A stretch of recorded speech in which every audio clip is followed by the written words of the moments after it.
Okay, so I've had a lot of questions about how does the system work and what does the software look like when you're inside. So after you log in, this is your profile page. So it has some basic information and also has a link to the support forum where the tutorial videos are. So I can open that in a new browser.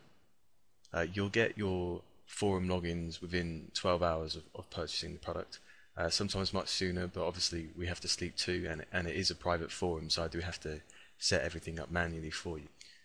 Okay, so the next page is the My Networks. These are the networks you've created, so you can manage those using the Manage buttons here. So I regularly come in and check, and then I hit this button to sort by sites waiting for approve, and I have two sites trying to get into this network here. So I'm going to go to Manage, and I have the confirmed number of members, sites, and I also have an invite link, so I can invite people to this specific network. And if I scroll down, I can see there's two approve buttons here, which means these ones need to be reviewed. So I'm going to open those in a new tab each and check them out, see if they're good enough. Yep. They both look good, so I'm going to approve both of those. Okay, so both those sites have now been approved. Okay, that's My Networks. So any more? Nope. Okay. And you can also delete networks that have no members. Apparently we have no one promoting adult stuff at the moment, so I can delete that network. This is the new network page. I'm going to fly through these options, otherwise this video will take too long. So bear in mind, when you start a network, you should have some kind of goal for it. For example, you want it to be a big network and get as many people in as possible, or you want to make it small and more controlled but more powerful. You can set the rules depending on what it is you're trying to achieve. So we have minimum page rank. For example, you can specify categories or niches. There's also a general one, which I don't really recommend you use. You can also auto approve sites that apply to your network. So as I showed you a second ago, when people apply to your networks, you can manually approve them like I just did. So then you'd have auto approve no. There's also some limits to guarantee a certain size of the network before it goes live. For example, you can say you want 10 sites before anyone can start posting to it. It means that, if there's only 2 or 3 sites in the network to start with, it means that you're not churning out content yet. You're waiting until the network has a certain size first. And you can also delete the network until it goes live. Limit the network to how many members you want, up to 200 members. And also there's a site limit that goes up to 1,000.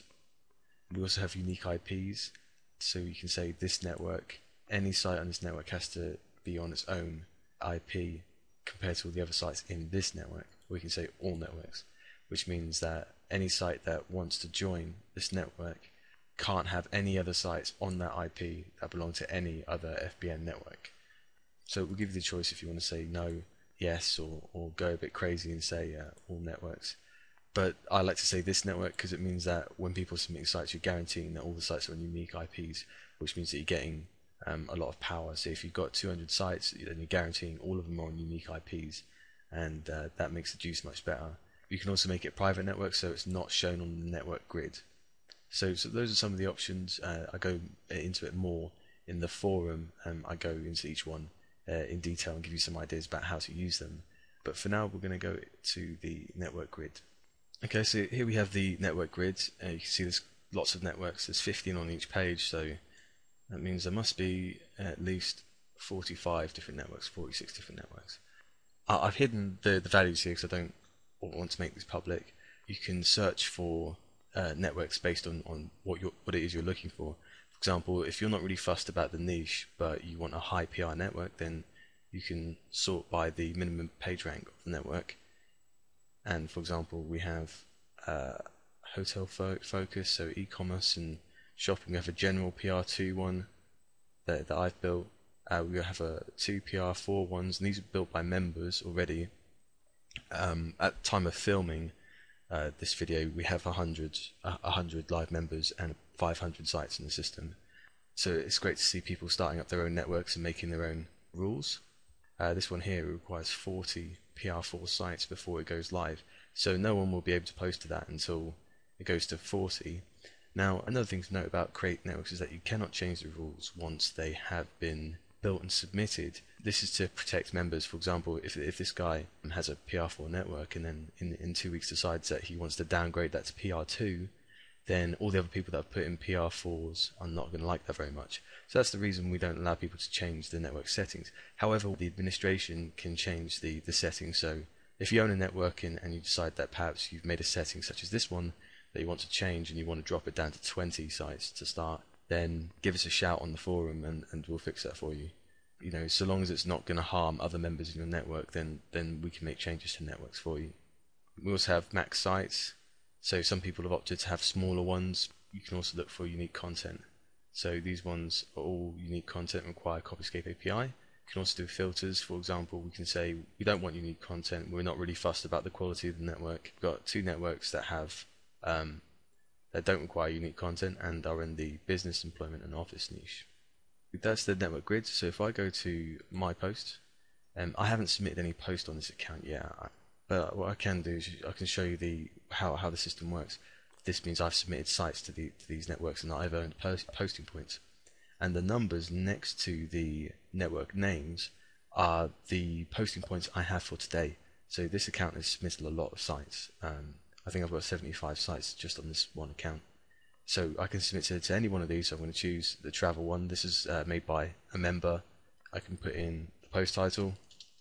You can't spin content in here. It won't spin out. So what I recommend you do is you use Content Spiffer and you know, make something that's fairly unique and will pass any Copyscape test. Put the source code in here with your hyperlinks embedded, and then stick some tags separated by commas in there. And once this is sent to the blog, what it does is it randomly chooses one of the categories on that blog. There are certain checks that we do with blogs, and I'll show you that next. The last thing I'll say about posting is that when you submit, it goes into a cron job, and then the first cron job is assigned to a site that meets the criteria and it passes all the checks and stuff, and then the next cron will post to the site. So the whole process takes about half an hour. We do have an awful lot of checks that we run on the content, so we try not to stress the system out, so we space it out over half an hour. Onto the sites. This is a list of sites for this account. You can download the WordPress plugin here. It's also available on the WordPress plugin directory, so you can download it straight from your plugin search in your WordPress dashboard. So you can see which sites have already been put into the system, have been connected, sorry. So you know, first you enter a site using this page, and I have a U-bot that bulk uploads websites. So if you have a list of websites, then you can just stick it in the U-bot and it will take like 5 seconds to do. Once you've done that, you need to connect it to your WordPress blog. You know, it doesn't really matter what you name it, because we'll get the true values from the plugin on your blog. So once it's connected to WordPress, then you connect it to a network. So on this page, the sites list page, you can see the sites you have submitted but haven't connected to WordPress, and then the ones that are waiting to be put into networks. I've copied a code earlier, this one here. So you click on the WP code, and then you go copy to clipboard. Then you go to the site where your plugin is installed and you stick in the key, and then you are successfully connected. Don't show anyone else your keys, because it means they can spoof your sites. So here I can change these settings as well. For example, if I say I don't want it to post to all categories and I want all FBN posts that I sent from the system to go into this category, I can choose that, but I'm going to leave it at all, save settings. And if you accidentally put the wrong codes into your sites, then you can just clear the code. Also, these codes will stay once you upgrade the plugin, or update the plugin rather, and you just do that normally by going into the installed plugins, and it will tell you if you need to update, and you can just do that as part of the normal WordPress update. So you know, if you have bulk management software like I do, it's just really easy to keep it updated. All your codes stay intact, you get the latest features, and then the next plugin is going to have image rules and stuff, and we're also going to make it so you can control all of your plugins from your member dashboard.